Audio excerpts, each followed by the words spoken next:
Greetings and salutations. Welcome to LoveCast 161. Can you hear me? Can you see me? 161. Can you mute my monitor? Yeah.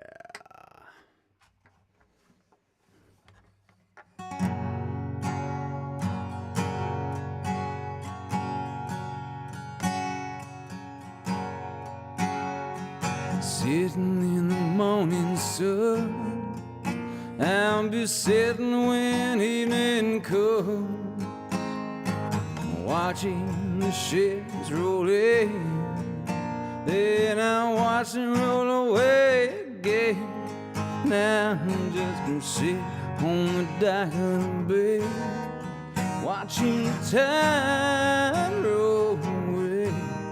I'm sitting on the dock of the bay, wasting time. I'll lift my home in Georgia, heading for the Frisco Bay, 'cause I have nothing to live for. Looks like nothing's gonna come my way. Oh, I'm just gonna sit on the dock of the bay, watching the tide roll away. Ooh, I'm just gonna sit on the dock of the bay, wasting time.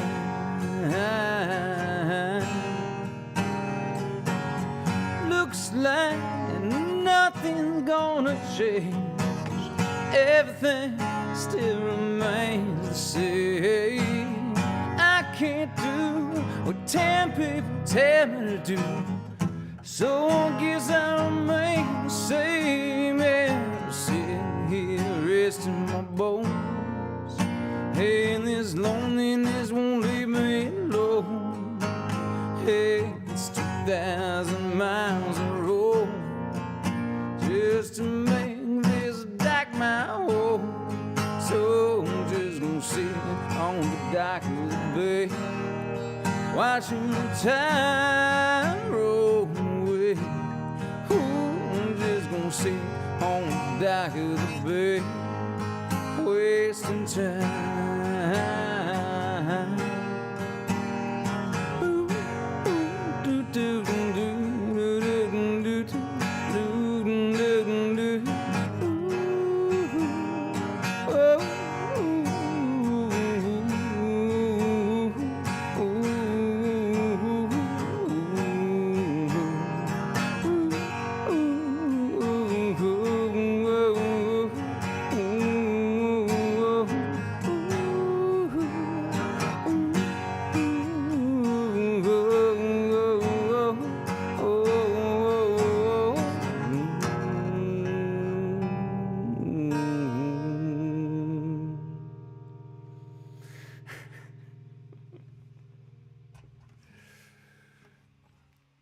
Well, greetings and salutations. Paul, sorry to kill your number on deep cuts tonight. Speaking of which, stay tuned for deep cuts tonight, starting about 9:15, or, whenever we are finished up here with the LoveCast this evening.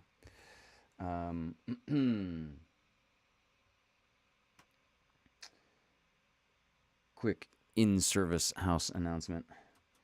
Hun, you can turn on YouTube on the television and see what's actually casting out. Just keep it volume 0 mute. So, let's look through the chat, see who's here. Susan's first. Hi, Susan. Diane Nicole. Angelica Bolschweiler.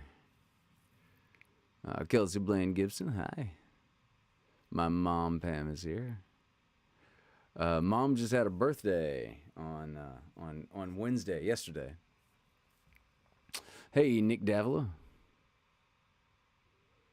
Yeah, 161 is indeed a big number. Hey, Zach White. Yep, just fine. And yes, it was a couple of technical difficulties, but seemed to have cleared up just fine. Glad you weren't late, Miss Melissa. Hi, Karen.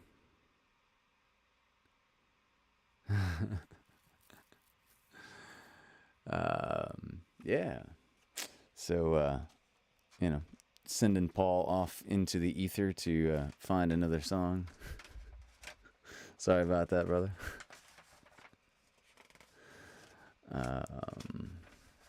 Got an interesting question. So, it's been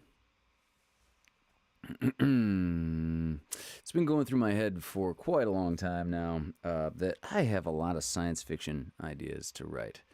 I mean, a lot. I've read a lot of science fiction, and I've got a few ideas that I don't think Asimov, Arthur C. Clarke, Heinlein, some of my absolute Philip K. Dick. I've got some ideas that, not that I've read the complete catalog of all of those aforementioned literary heroes, but I've got a few ideas that I'm not aware that they thought of.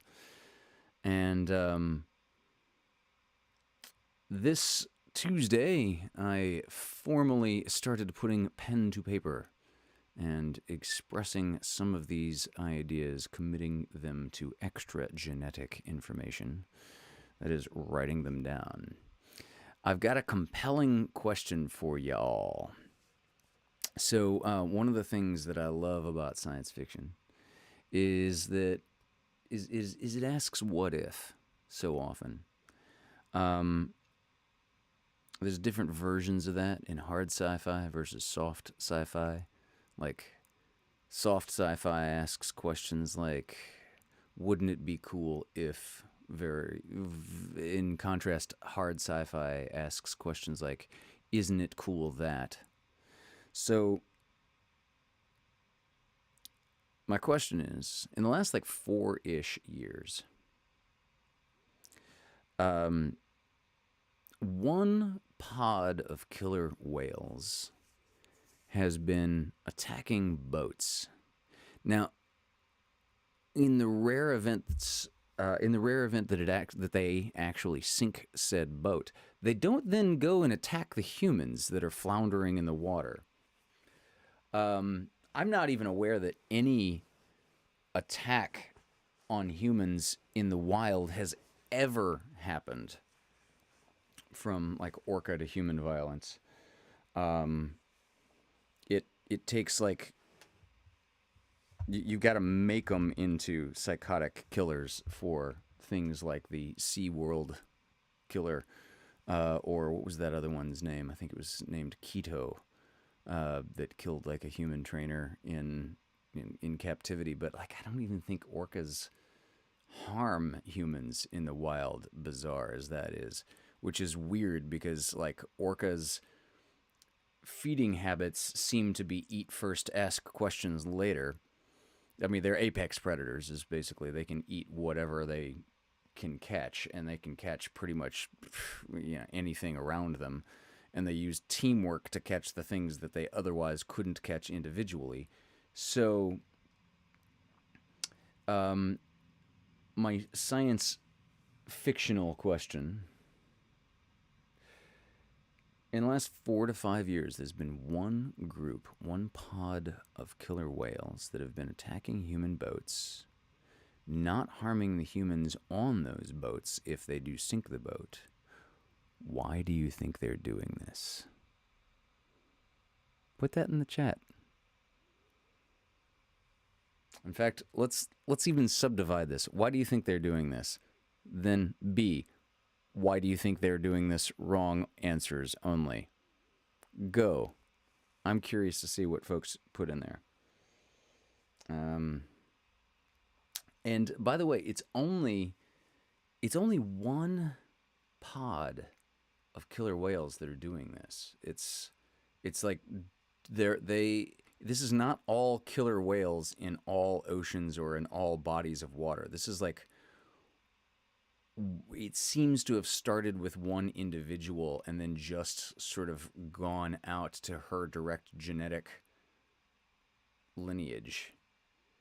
And by the way, I'm not certain about this, but I think the one that started doing this has already undergone menopause and is no longer a breeding individual. I could be mistaken about that distinction. She is the matriarch of her pod. And ironically, port and starboard, to which Ram Farron is referring to, are different killer whales that are not actually involved in this. Port and starboard, great interjection, Ram Farron, are the two killer whales that are responsible for most, if not all, of the great white shark deaths that have happened at the teeth of a different group of killer whales. There are a couple of brothers that are like great white shark serial killers. And is it because they really like the taste of great white shark liver? Or are they just depraved serial killers and taking out their aggressions on what they interpret as the monsters of the sea to be and then eating their livers? I don't know. But interestingly enough, Ram Farron, port and starboard, the orca, whale, great white serial killers have indeed raised the standards. But why do you all think White Gladys and her family are attacking boats? Put that in the chat. Curious.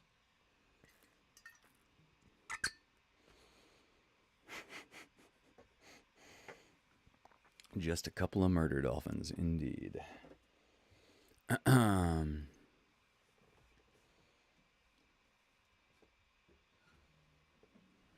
Meanwhile, gonna go on with All I Want to Be.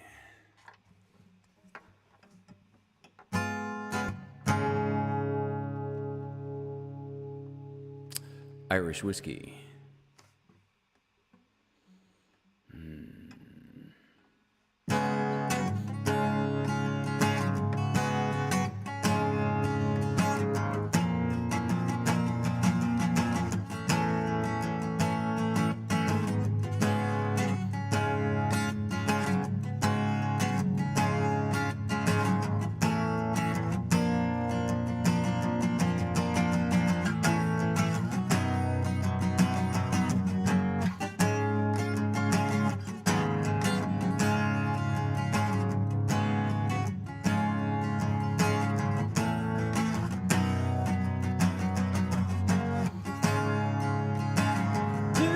You do, don't bring me down.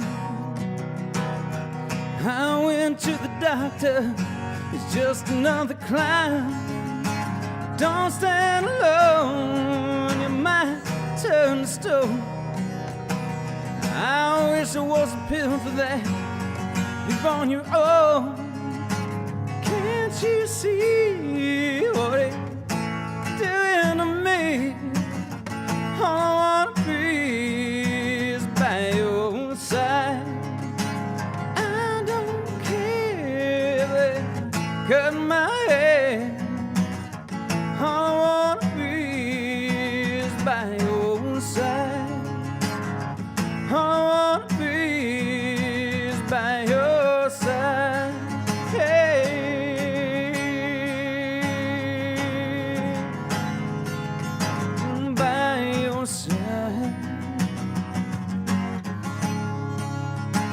Shake me down, you wanna put me on the ground. There's money in my pocket, I won't make a sound. Well, you can run me over or pick a four-leaf clover.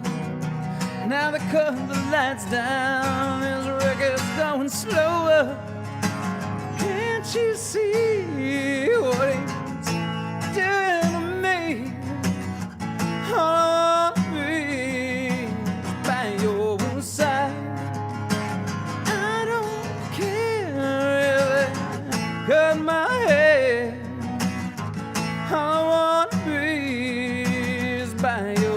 side. All I wanna be is by your side. All I wanna be is by your side. All I wanna be is by your side.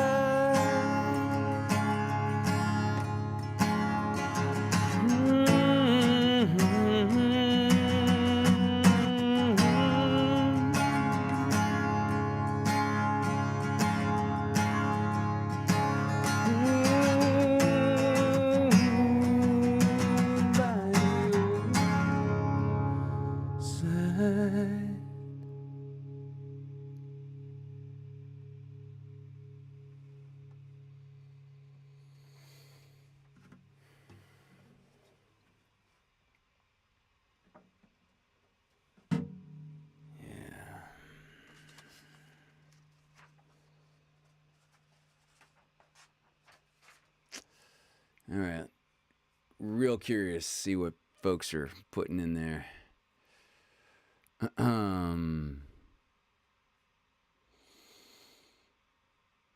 Mad at humans taking over?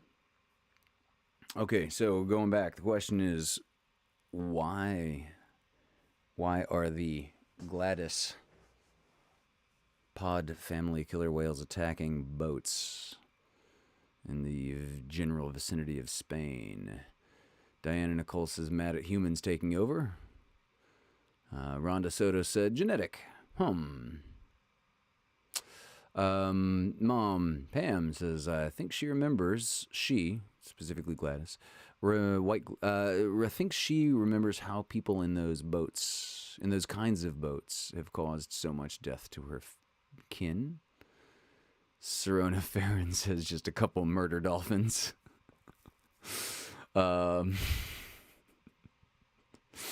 Oh, nice, Melissa Catano. Maybe they don't like the boats. Maybe they don't like the boats' poetry, or the boats took their towels. Okay. Hitchhiker's Guide reference. I mean, like, contorted and right dead on. Thank you, Melissa Catano. Rhonda Soto said perhaps genetics have been altered by ... Okay, Diana Nicole says humans have been evil to them. They are getting us back.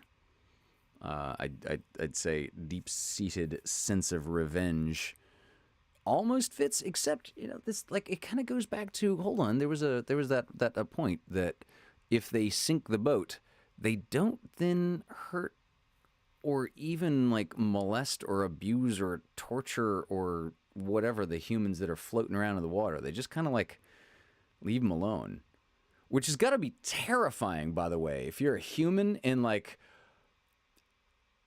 a pod of orcas has just sunk your yacht, holy shit, now we're helpless in the water. Are they going to eat us next? Obviously they are, and then they just don't. Like, that's got to be weird, right? As far as, like, the panoply of possible human experiences, that's got to be one of the stranger ones. Because unlike the way we characterize sharks, and I'll even say unlike the way we mischaracterize sharks as just, like, unthinking eating machines, like, whatever the hell is going on in these orcas' brains, something is going on, right? It's a known unknown. And I think we are warranted to be rather clever and rather creative in coming up with possibilities. How we rule out those possibilities, I don't know. But I'm really just asking to be clear about the creative end of this. Nick Davila. Oh, yeah. Nick Davila with the second Hitchhiker's Guide reference. So long and thanks for all the fish. Mom says answer B. The pod has gone crazy because of foreign substances now in the water. These poisons are affecting them so that the pod is attacking all boats. Okay. I'll buy that. That's the premise of several zombie movies. That just like there's some chemical reason that all of a sudden the humans are getting crazy aggressive and just kind of like running around and just eating other humans' brains. It's variations on a sci-fi staple.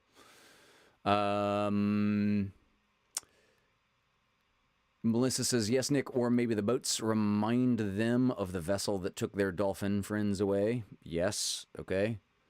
Tired of getting shredded by the props, they're pissed. Yeah, that's one of the more serious suggestions is that the matriarch was injured by a boat with a propeller. And so she started like attacking the boats, but not the humans that fall off of them. And then her clan do the same.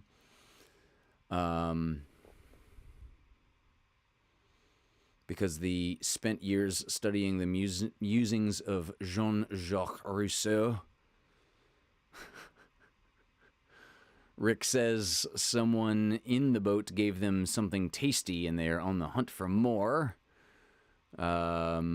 Remember that weird TV show that was all about the animal world attaching and destroying humans? No, I don't remember that weird TV show. I'm not sure what you mean by that. Okay, couple of interesting speculations drawn in. So thank you for indulging me. Keep those coming in. I'm really curious. So as I said, I'm writing some science fiction. And I'm really getting into... I'm really getting into organizing these ideas. And...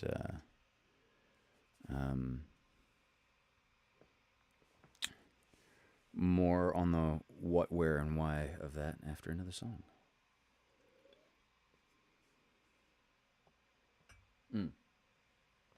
No, I don't remember that weird TV show that was all about the animal world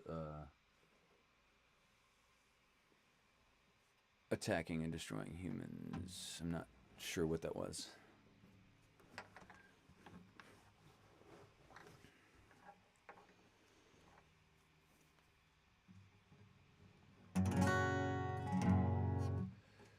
All right. It's only one season. Yeah, I guess I missed that season, and that's probably partly. Hey, I'm partly to blame as to why it was only one season. God, I love that sound.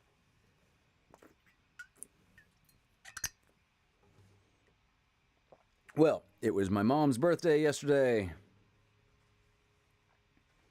Not that that was an appropriate transition, but this is a song by Pink Floyd called Mother.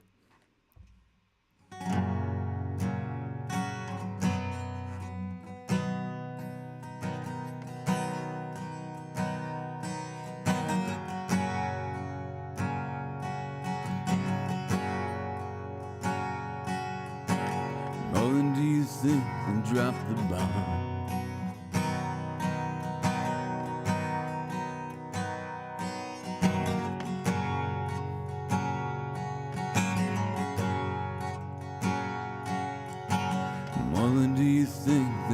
This song.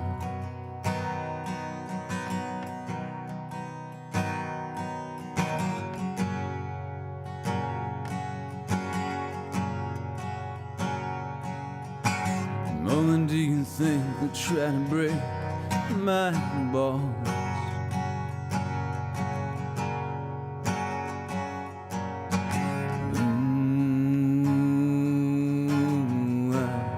Mother, should I build the wall?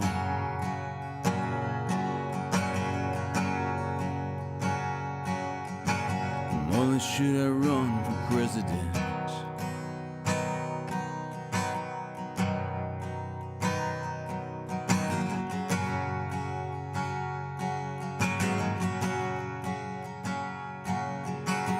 Mother, should I trust the government?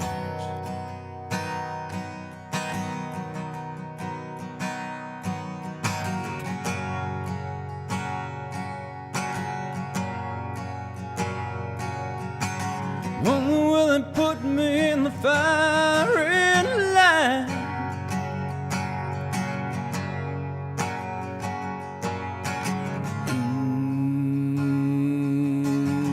Why is it just a waste of time?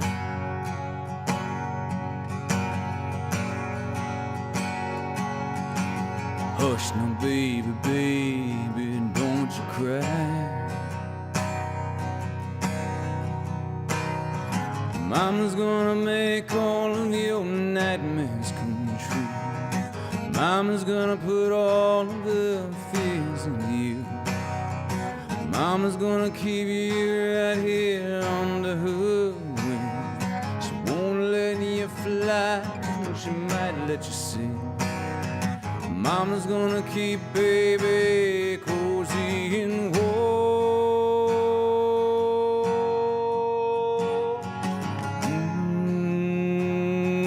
Babe. Babe. Babe. Of course, Mama's gonna help build the wall.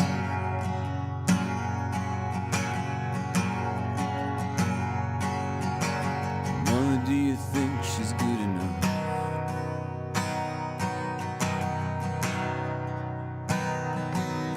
For me?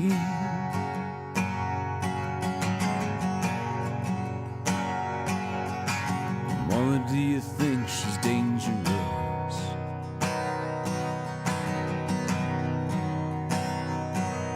Tell me.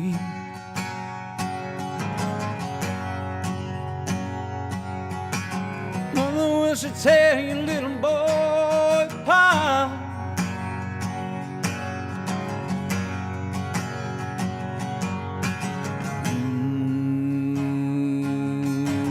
Mother, will she break my heart?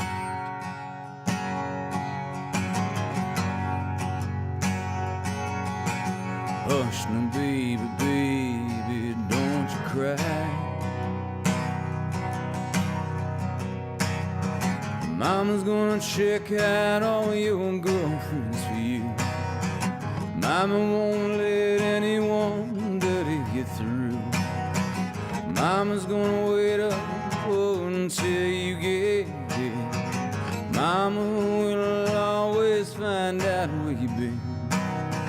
Mama's gonna keep baby healthy and clean.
So,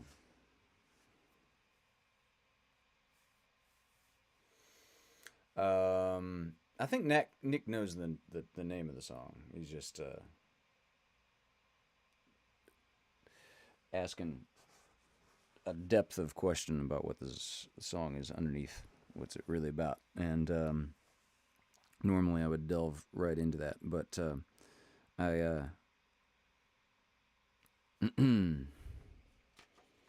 but I wanted to thank my anonymous donor for contributing to LoveCast number 160 and helping to keep the lights on.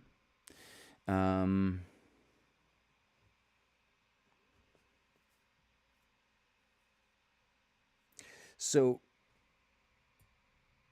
like, to give you just the little back story, the little perspective on why did my pen start moving all of a sudden. So I went to Vegas, what, a week and a half ago. Um, One of my audiobook authors uh, was just very grateful for the contributions to her work that have made, and not just in the made them into audiobooks sort of contributions, but I have just spent a lot of time talking with her over story, plot, character development, hot choices versus mundane ones, structure, arc, etc. She's taken a lot of those conversations to heart and done a lot of rewrites. And also, I personally designed a couple of, redesigned multiple of her book covers. And so these books went from not selling to like, wow, now they're suddenly selling. Thank you. I would like to fly you out to Vegas and put you up and take you on a vacation that your input helped paid for.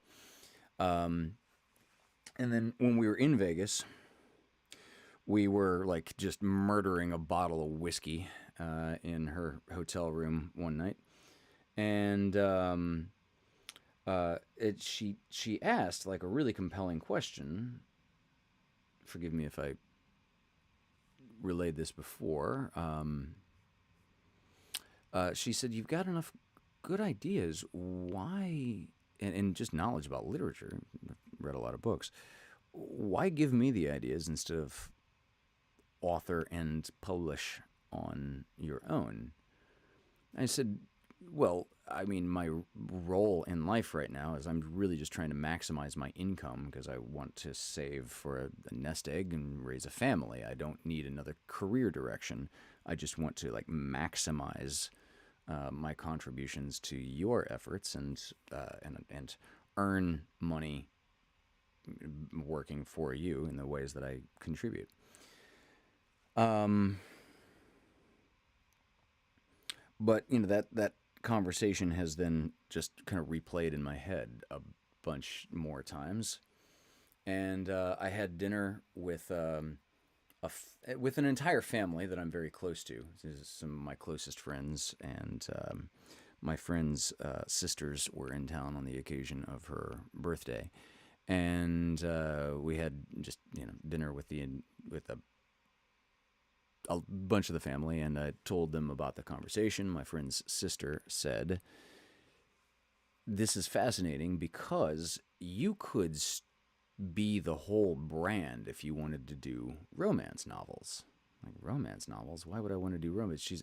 Because if you were the author, if you put yourself on the covers, and then you started going to like these romance novel conventions and things like that, people would just be lining up to buy your stuff. You should seriously consider doing that. And I thought about it, and her sister, one of my best friends, said, "Oh yeah, if you want to do this, I'll write with you." And the damnedest thing is this person, my friend, is now retired. She's been like CEO of several major companies and just a very successful person, but is an extremely effective writer. And I always wanted to write something with her, but I always thought it was going to be like academic. I thought we were going to publish some research together, or do something in academia, or just put out some articles or something like that. It never crossed my mind it would be a romance novel. But as soon as I heard that suggestion and my friend Christina's enthusiasm to, "I'd write with you," I'm like, yeah, that's what I want to do. But it's got to be science fiction romance, because that's what I think I'm going to be good at. And so that's where we're going. That's what I'm doing here now. That's what I'm beginning to do. Thought I'd take a little interesting musical diversion and play something that's just a purely instrumental flute solo. I haven't had this flute out of the case since Burning Man, so I may just blow on it and find that it is covered or filled with dust. I hope not. Let's find out. So, Untitled Flute Solo by Hunter Ackerman.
Wow. It's just bombing into me with just utter clarity. How when I have children, I'm going to play Native American flutes for them every night as they go to sleep. Wow. I've clearly got to do that.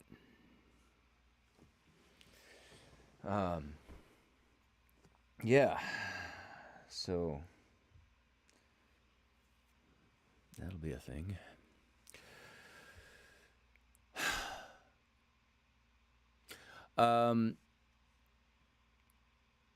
Just another quick plug when we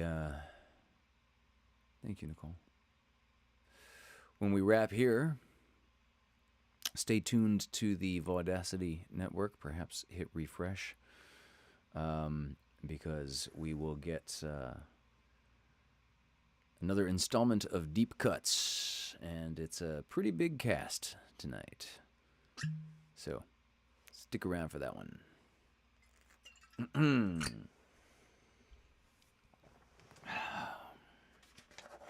Wow, that was,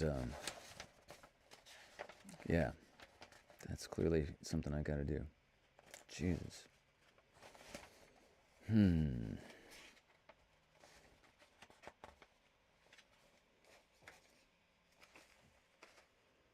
we go. That's what I'm looking for.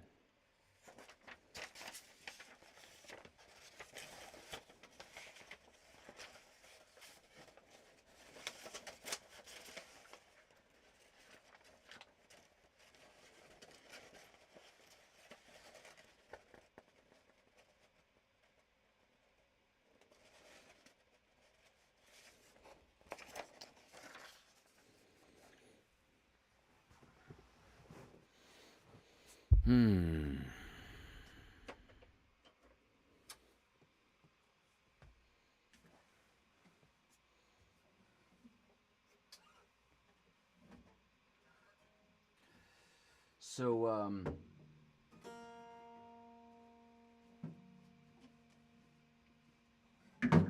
not terribly worried about spoilers or about people stealing ideas and running with them. One premise. That's really sweet, Nicole.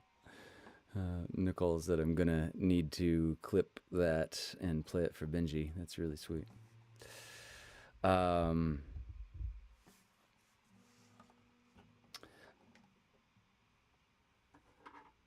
One premise of the science fiction romance that I'm working on, I think, is going to be that she is a marine biologist and he is an exobiologist. Now, exo, out of, this basically means life, a studier of life that happens elsewhere, not on Earth, alien life. Typically, this is a real thing. Not that we have any evidence of life outside of the Earth so far, but what an exobiologist would do, or does do, is they act as, for example, consultants for NASA to minimize potential contamination of places like Mars, places like the Moon, things like places where we send spacecraft to currently. It would be just like the worst thing. What an ironic phrase. The worst thing in the world. To think we've discovered life on Mars when we've really discovered something that was really just bacterial contamination from like a Mars probe, like to get a false positive and think that, oh my God, Mars not only has life, but it's got like Earth-like bacteria. Like, what a tease would that be?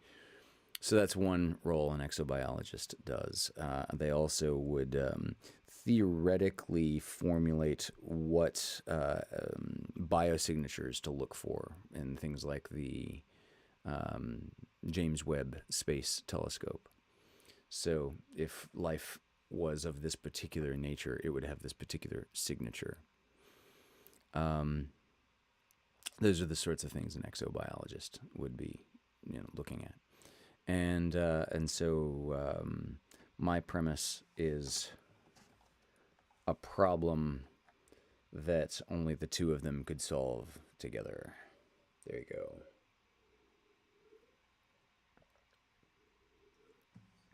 It's very nerdy and it's very romantic, and I bet that there is a market for that. Here's a Creedence Clearwater Revival song, As Long as I Can See the Light.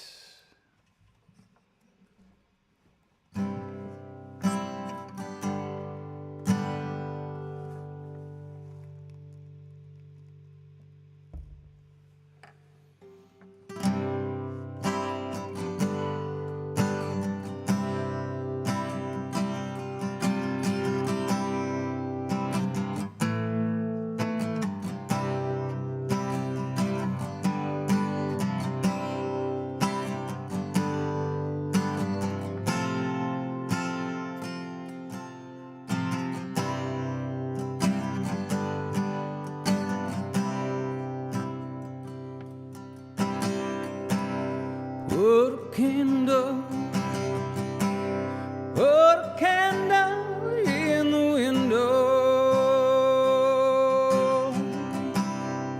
When I'm feeling I gotta move, I'm going, I'll be coming home, long as I can see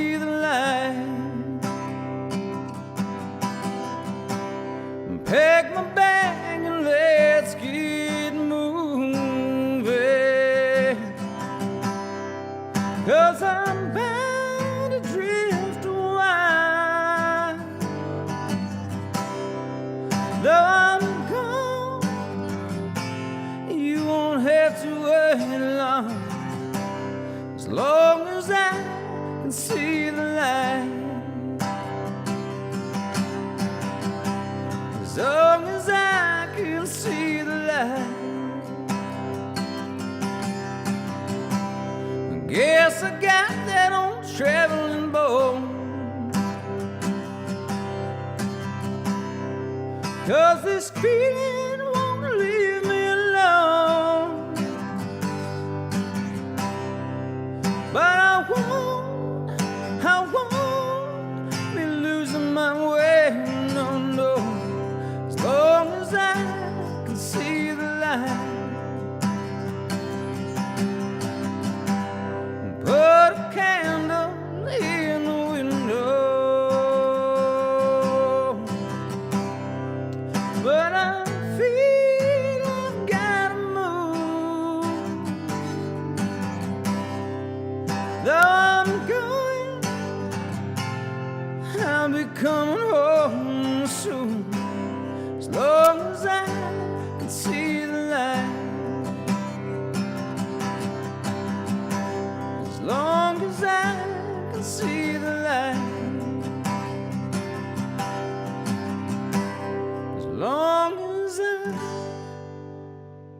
can see the light.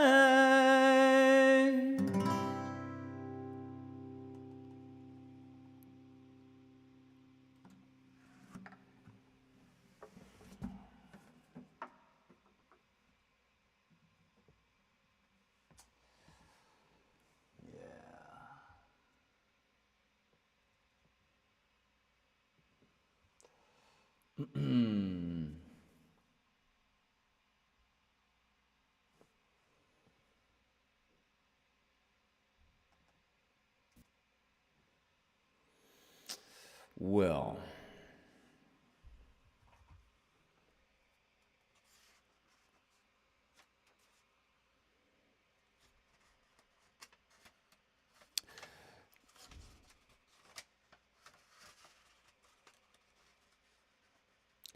I think I'm going to do one more here.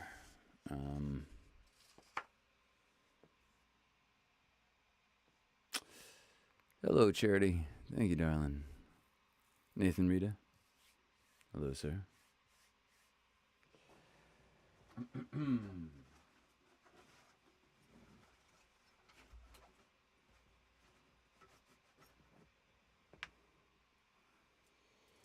Yeah, I think I'll do just one more for y'all. And I hope Mr. Carganella has figured out what he was going to play instead of my opening song. Sorry about that, Paul.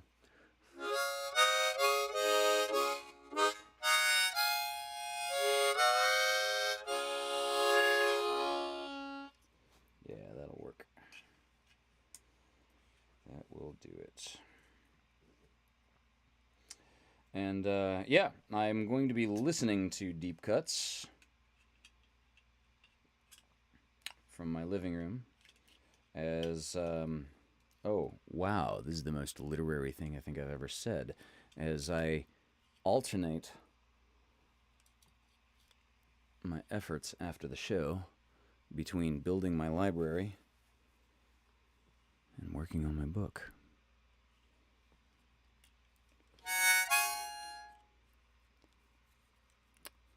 How crazy a sentence is that?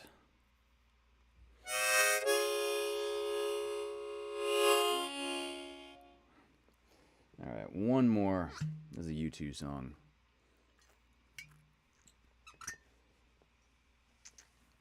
It's one near and dear to my heart. Damn, I love this song. Yeah, Paul can do it. Wait a second. That's not what I... TS tune. What is TS? That's not what I thought.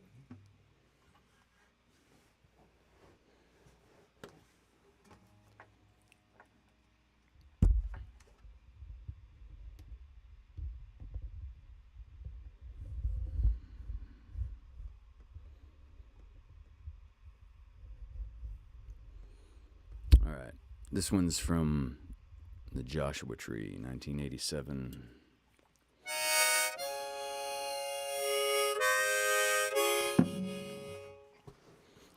This is Running to Stand Still.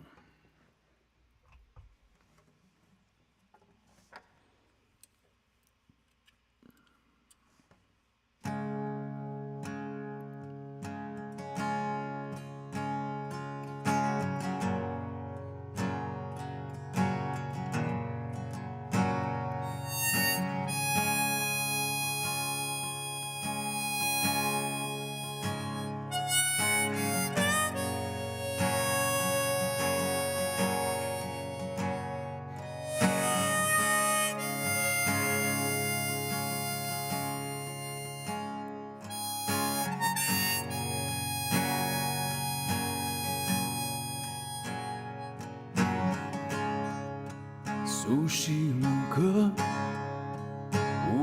from where she was, lying still, said I gotta do something about where we're going.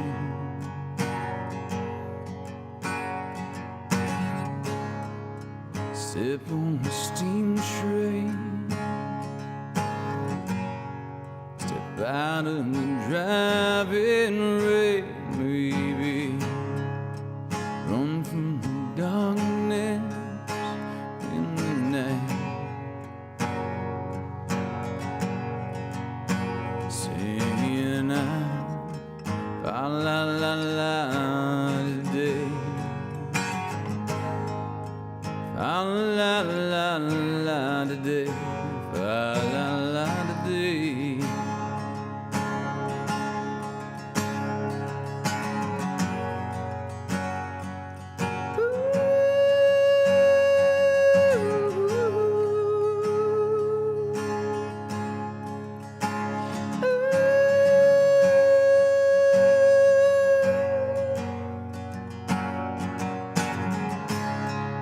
Sweet the sin, bitter the taste in my mouth.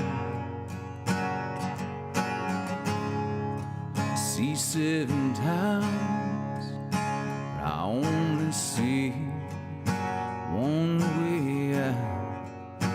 You gotta cry without weeping, talk without speaking, scream without raising your voice. No, I took the poison from the poison stream, then I floated out here, singing out, la la la today,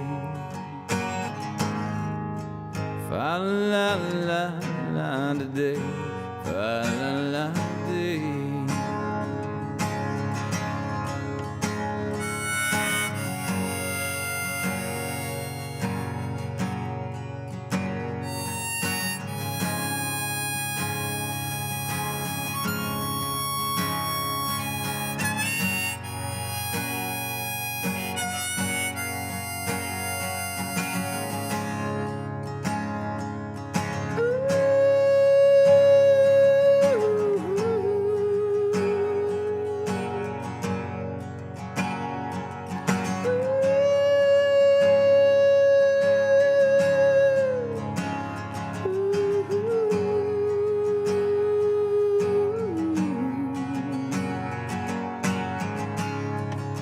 She runs through the street, her eyes painted red, under the black belly of a cloud in the rain.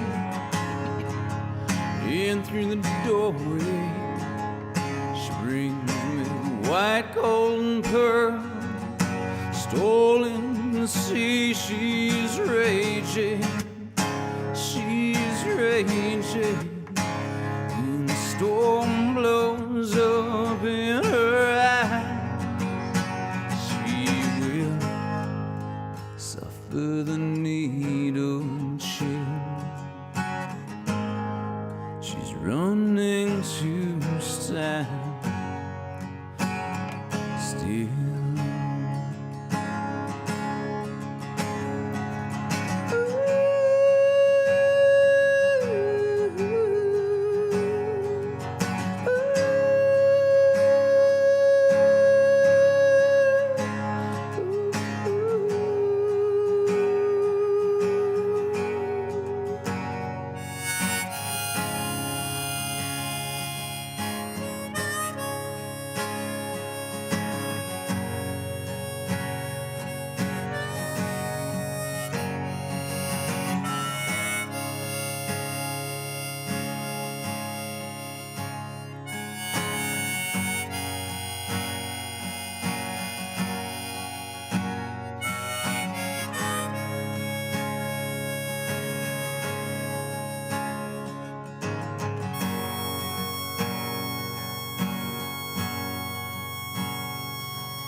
So stay tuned for deep cuts.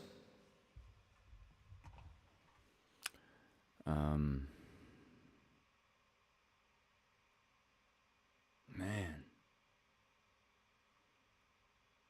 Gonna leave you all with a bombshell type emotional discovery. Like what literally occurred to me. Holy shit. What literally occurred to me while I was playing that song, not in word form, but in an emotional form, is that I think one of the great loves of my life, like one of the few people I've ever like really considered, wanting to have children with, probably never actually considered having children with me. But I was very important to her because she thought of me as an outstanding human whose attention was what she really wanted in life. Like, the attention from this individual would be like not a crowning achievement. That seems to belittle it in some way that I don't mean, but that's like one of the things that she wanted in life. Yeah, one of the things that she wanted literally in life was not just any attention, but my attention. But that's all.